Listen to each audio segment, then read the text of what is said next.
Hi hello friends, मी सीमा तुमचं सगळ्यांचं स्वागत करते आहे.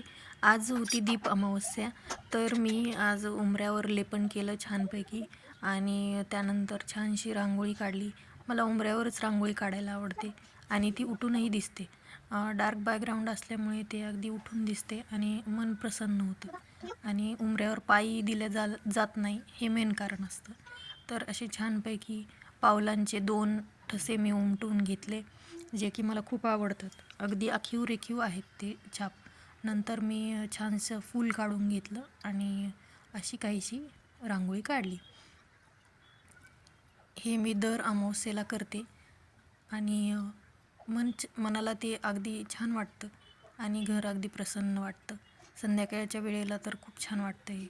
मग मस्तपैकी उंबऱ्याचं पूजन केलं, धूप दाखवली आणि छानसं असं काही माझा उंबरा दिसत होता.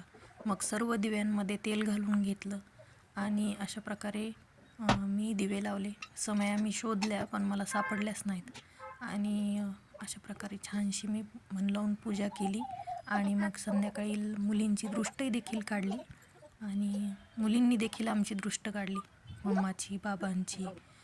छान बोलतात त्या दृष्ट काढताना, मस्त करतात. आणि मग मी दिवाळी देवासमोर लावला आणि अशा रीतीने छानसं दीप प्रज्वलित केले आणि दीपपूजा झाली. थँक्यू.